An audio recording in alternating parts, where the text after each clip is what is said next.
Hi there, this is Dr. Belitz, and stay tuned for a really exciting episode of the Ask Dr. Jack show.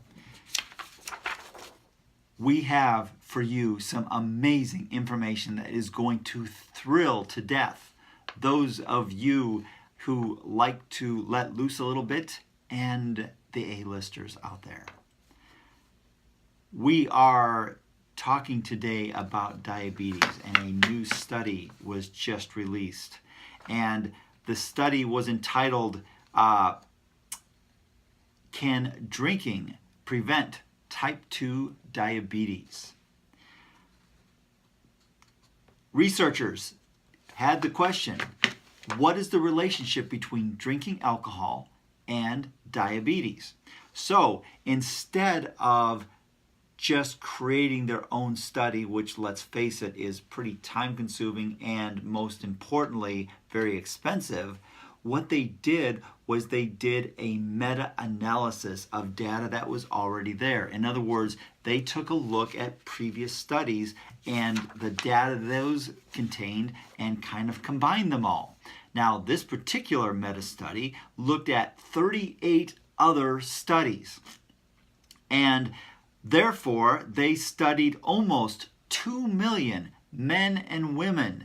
And so this is an amazingly huge study, and therefore the results should be pretty doggone spot on because, you know, the bigger the study, the more likely the results are good. Now, of that group, 125,926, so basically almost 126,000 people of the 2 million developed type 2 diabetes. So the question is, how does drinking relate? And what they found is that those that drank 63 grams of alcohol per day were less likely to get type 2 diabetes than any other group, which is huge.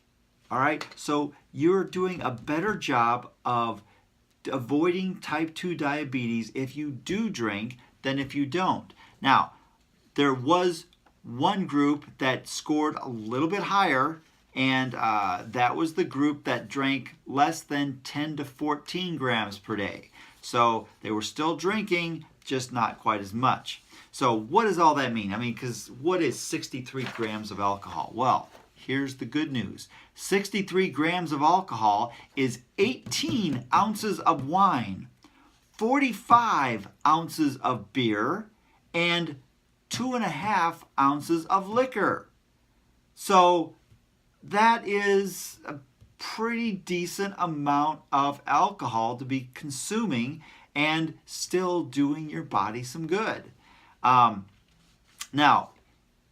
to get that optimal risk reduction, that 10 to 14 grams, that's 3.5 ounces of wine, 9 ounces of beer, and a half ounce of liquor. So that's a little bit tougher to really sit down and enjoy something because it's less than a can of beer and a very small glass of wine. However, you know, if you're somewhere in the middle, you're going to be doing yourself some good. As far as diabetes is concerned, according to this study. Now, what this study does not take into consideration is the effect of the alcohol on your weight. Because as we know from previous episodes, there's a lot of calories in alcohol. So if you are struggling with weight, that is definitely something that you want to consider because weight can have just as powerful effect on diabetes as anything else. And so if you are actually going to be gaining weight because of the alcohol you're drinking, then you need to maybe rethink that whole issue there.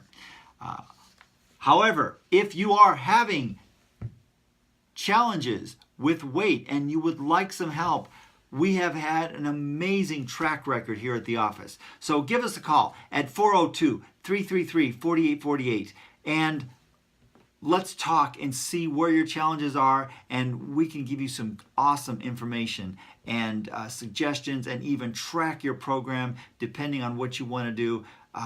The sky's the limit as to how we can help you here. If you have a question that you would like us to research and answer for you, go ahead and email me at AskDrJackB, that's BEE, @gmail.com, or call the office at 402-333-4848, or better yet, just walk in and ask me in person. That's what I prefer the most anyway. So, this is me, Dr. Jack Belitz, a chiropractor in Omaha, Nebraska, here not giving you any medical advice. However, I am providing you information that you can use to make the best decisions for your own body and your own health. Have a very happy and healthy day, and I really look forward to seeing you on our next episode of the Ask Dr. Jack Show!